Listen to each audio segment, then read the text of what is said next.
Yep. So how's the release of Warpaint gone so far? It's been good.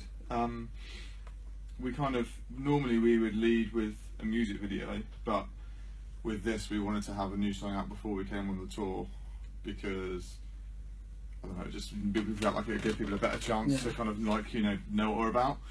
So yeah, it's been really good. It's been reviewed nicely. People seem to like it. It's one of those things where once it's out, I kind of see it as like not my not responsibility, but like, you know, if people like it, great. If they don't, they don't. But kind of, it's nice to have it out, and I hope people like it. But we didn't make it to get like reviews or anything like that. So. Yeah. And you played it live before as well. Yeah, we've been playing it, so that's why it's kind of cool as well, because the songs weren't written in like a live environment at all. Very studio-y album, and that song particularly comes across quite differently live. And so it's cool to have both versions out. I think it's cool for people to be able to listen to it on CD and get the kind of like, I think it's a bit more dancey maybe on record. And then you come see it live and it's very kind of tribal and percussive, and I kind of like that you can see that like both sides of our band. So. No, I know what you mean, yeah. And so can you tell us about anything about the upcoming second album at all? Or? Yeah, what do you want to know? Just sort of like, do you know when the release date is? Or yeah, so it's 20 songs long, which is really long. It's pretty insane. But that's too long for anyone to listen to in one go at once when it's all new. So we're releasing it in 2 halves, and the first half is coming out on May the 19th. I think it's 19th or the 11th. Yeah. 19th. And yeah, we haven't announced the title yet, but the whole thing tells one big story. It's based on a narrative, and the second half, when that comes out later in the year, we'll have a novel accompanying it, which kind of tells the story as well. Oh, really? So you're actually going to bring out yeah. So we wrote the whole thing. Yeah. We wrote the story first, and then wrote the music, but we never intended to actually release a book. But whilst we were writing it quite early on, we kind of figured that we were just like, we've got so much to say that we can't fit into 3-minute songs. And someone in the studio was just like, well, we should just put it in the book. And we're like, yeah, let's just do that. So well, that's quite, quite a refreshing sort of idea, really. Yeah, it's sort of band, sort of like. Yeah, I didn't really think of it like that. We just kind of, we're very like, just try and please ourselves all the time. We thought it would be a cool thing to do. And then I was like, oh, I've never actually written a book. So it's been a learning curve. You could be a published author. Well, yeah. So that's kind of cool. So how pumped are you to be playing alongside Busted, obviously this month? And yeah, it's great. I mean, it's rare that you find a band in the UK that is big enough to do a tour with 24 tour dates. The UK isn't that big, so just that as a starter is just like, that's great. Like normally you do a tour, it's a week long. By the end of it, you kind of feel warmed up. You're sort of just getting to know people, and then it's like see you later, end of tour. This is like 5 weeks long, so that's great. They're obviously a massive like household name. Yeah. That brings a whole new challenge of like people who come maybe spending £40 on a ticket and maybe expecting to see McFly supporting. They see us who sound quite different and probably don't have a clue who we are. We love that challenge. Yeah, of course. It's amazing. Yeah, it's great. And how did you actually get to know Busted? Like, did they just contact you? Or? Yeah. So years. It sounds like I don't know how people think we ended up on this, but the truth is we our old band, we were playing in Camden years ago, and Matt happened to just wander into the venue we were playing in, not to see us. He just passing by or went out for a drink or whatever. Really liked it. Tweeted us and he liked it, and then we sort of became kind of like online friends. Like we never met each other. But we would tweet each other now and again, stay in touch. And then when the new album came out, him and Jim would sort of WhatsApp, and Jim was like, say, oh, we listened to your new album, it's really cool, and that. And Matt was like, well, we'd really like you to come on tour. And we were like, well, that would be excellent. And there were a few like, it was one of those things where we were like, yeah, that would be great. But you don't say I think about it. Sort of well, we were like, I'll give you. You get so used to just things like this not happening. That we were like, well, that'd be cool, but I'm sure there'll be some reason why it can't happen. I'm sure like agents will get in the way, or like there'll be some reason why we can't do it. So when it actually happened, we were like, oh wow, that's actually like it's the real moment. It's just great for us. And what venue are you most looking forward to playing on the tour?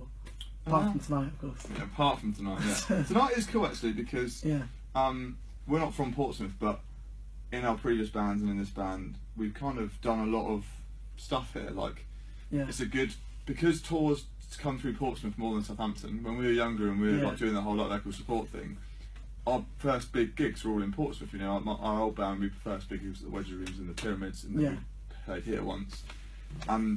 So even though we're not at home, it definitely is a bit different to another show on the tour. Yeah. So I am looking forward to this tonight. I mean, Hammersmith Apollo was huge for us because it's like, you know, it's just massive, like iconic venue. It's packed out as well, isn't it? Yeah, like sold out like 5,000 people. Yeah. And other than that, I'm trying to think where we're going next. The last show is in a venue called the Olympia Theatre in Dublin. Oh, okay, yeah. And that venue's beautiful, and it's a really, really cool venue to play because it's a classic old theatre. And that's one thing that's been good about this actually.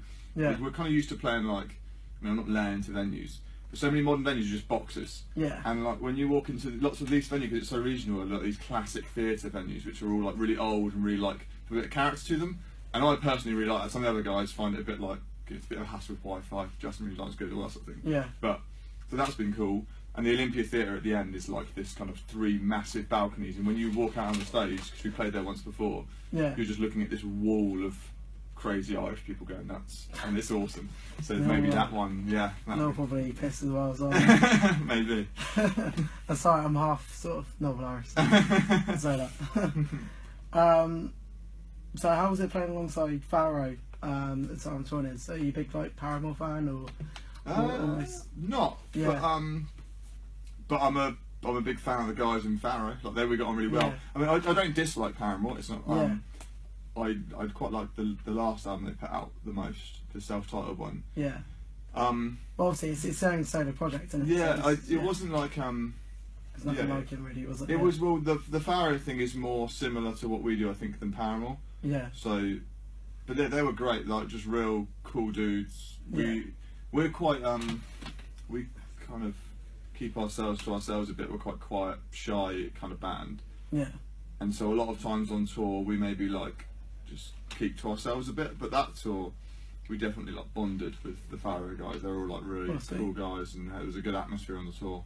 So we enjoyed it, and also particularly now we're doing this, we really needed the first 2 tours that we did in this kind of cycle, the smaller tours, to kind of figure out how to play this album live and figure out like how we were going to do it. I think if this was like the first tour we'd done, we'd have kind of wasted the opportunity, because for us it's quite complicated to play, and it's quite different.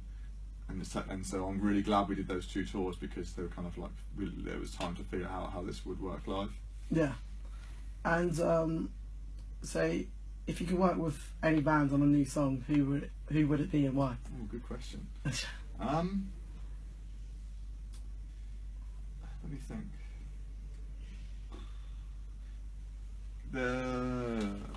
That's a really good question, and I want to give a good answer. I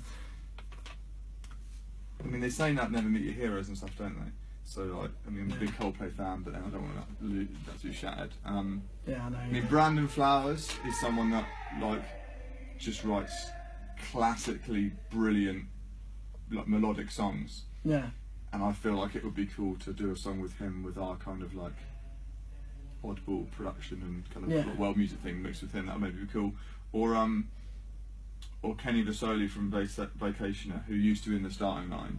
He was like my hero, or one of my heroes from growing up, because I used to love like pop punk and the starting line. And then he started this band called Vacationer, which is it now, which is kind of a massive influence on Natives.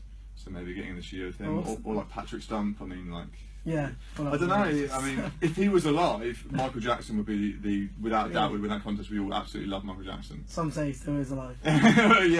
We channel, like, I feel like there's a lot of I mean, that's going too controversial.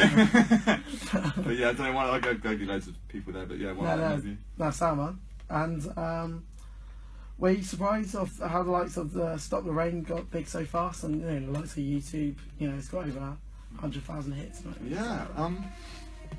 I mean, I'm not the biggest stat guy. I do like statistics. Yeah. But yeah, I suppose, particularly that song actually, like when we put that video up, it was very early in this cycle, and we were just kind of like wanting to introduce people into what our band was about, and it did kind of catch like wildfire. I think the video is what made that song really like take off. People seemed to really like connect with what we did in the video. Yeah. So I think but no, yeah, definitely like a big. It's always weird because we were talking about this the other day. Like, no matter how big a venue you play with someone, or what tour you're on, or what radio station you're on, or anything like that happens in your band, we always just feel like the same little band that we were in school. It's very hard for us to have any perspective of if anyone actually knows our band. Yeah. So when you ask something like that, I'm just like, well, just me and my mates just like shooting a video in Africa. Like, but then when I think about it, I suppose 100,000 people is quite a lot to have watched the video. It's quite so yeah, I guess it is surprising. Because a friend of mine as well, where he went to the gig at Faro as well. He just sort of like he wasn't expecting much of a sport act. You know, he's not gonna lie to you guys, but he enjoyed every minute of it. He just said it was one of his best experiences at the gig. You know, just because I think you give a bit more to performance than most bands almost. We get that a lot actually. I think not in like an arrogant way. I just think we're a bit odd, and I think people like that because they're used to kind of I guess the same sort of bands maybe, and I think people don't really know like what to. When we first start, it's always the same actually. When we go out on stage and start playing, you see it in the audience. See it tonight, same every night on this tour. Yeah. Walk out there and you start playing the first song, and everyone's just like, "What is this? Like this is weird." And then like as it picks up momentum throughout the set, people like get more involved, and then usually by the end we've got this kind of carnival vibe going on. It's a good vibe. We like that. It's a good. I think something that we tried to do when we were talking about like playing these songs live was we want to be a band that you could walk into a tent at a festival having never heard of us and have a good time. I don't want it to be something whereby if you don't know our songs you feel like left out. We want people to be able to just like so sit there around the corner and be like, what's this song of pie? That's kind of always our vibe. And I was actually going to ask you this question, but I can ask you now actually. Have you got any festivals lined up at all? Yeah, we have. I have to be. I say this every time because I always blurt out festivals that aren't announced, and then I get like an email from like someone saying you weren't meant to say management sort of thing. Yeah, but there are. We're doing one. There's a run for a really good charity in Dorset, which is called Teddy Rocks Festival. Yes, and we're happy to be playing that because it's to do with cancer. Isn't it? Yes, and it's like a brilliant cause, and we really wanted to do it. So we're really happy. We're doing that, and I know that's announced. That's with Twin Atlantic, I think. That's great. One of my favourite bands are there, Waster. Oh really? Cool. So I probably will be there tonight. Yeah. So cool. that gig, sorry. Yeah. Yeah. So that'll be good. So we're doing that, and there are others. I just don't know what we've announced. So I'm just gonna. We will be busy, but I don't know. Okay. I believe you. That's right. And so, what's been your proudest moment as a sort of member as the band? Notice. I think. I feel like when we started making this second album, there was a definite moment where we sat down. This is maybe like not what people would expect us to say, but we sat down in the studio and we kind of made this decision that we don't intend this to be our last album, but we all said like, if this is the last thing we ever did, if this was going to be the last thing we ever made, wouldn't we want to make something that's completely uncompromised? And we kind of made this decision that we would make this album and kind of make every decision from there on in, just with like whatever pleases the four of us and Jake, who produces the album with us, kind of just want to do things for ourselves. And that seems like a really weird thing to be proud of, but I think we've always found it hard, and I think other people in bands would agree. It's quite hard to just do your own thing and not be affected by what other bands are doing, what people expect. We don't want to like make music that we think people are going to like or that we're trying to get on the radio or anything, because we just wanted to make something. We've just said like when they get to the end of this, whenever that may be, we want to look back and say that we made something completely uncompromised that pleased us. Yeah. And hopefully when this comes out, if we've released a 20-track album and a novel, and it's how it sounds at the moment, then that'll be like, I'll be more proud of that than anything, because that's just that's just something we've done for ourselves. Something to tell your grandchildren. yeah, exactly. I guess. So I think that's what I'm most proud of, that we kind of completely content in our own identity. Like we're just comfortable being like natives. Yeah. No, cool. So what's the funniest moment you've had on tour? On this tour, or just any tour? Or any tour, really. Go blab. I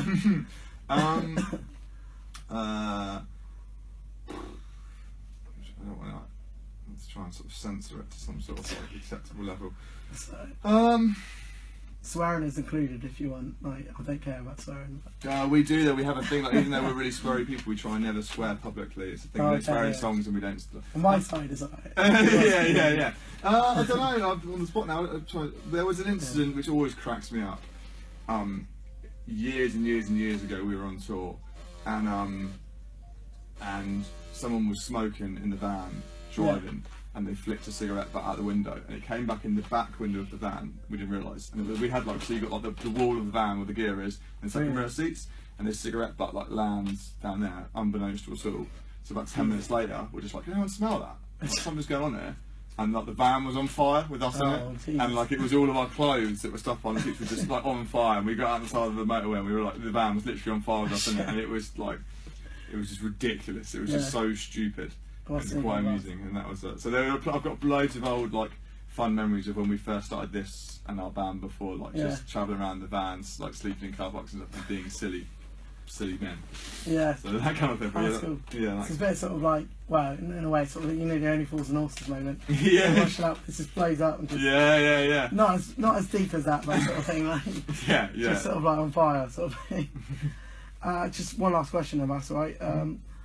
So, how much does your fans mean to you guys? Obviously, you've been there tonight. You know, there's going to be a fair few staying to watch you. You know. Yeah.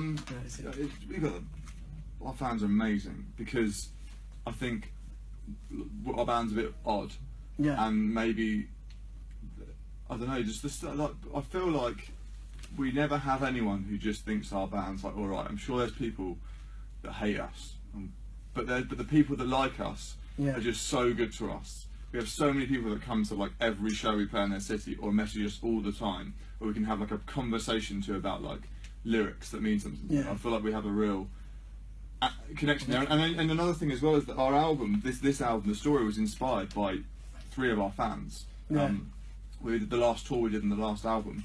I was stood outside of a venue in Manchester, and I was talking to these girls who come to loads of our shows.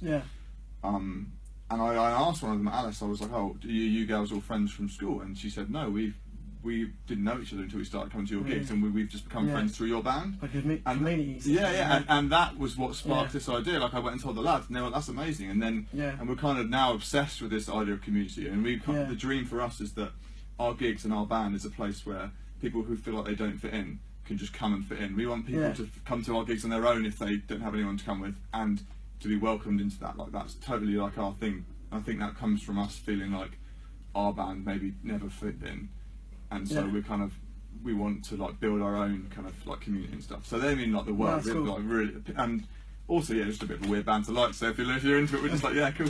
Oh, sweet. Do you wanna ask any questions? All good? No. Good. All good. Awesome. All right. Cheers, man. Nice one.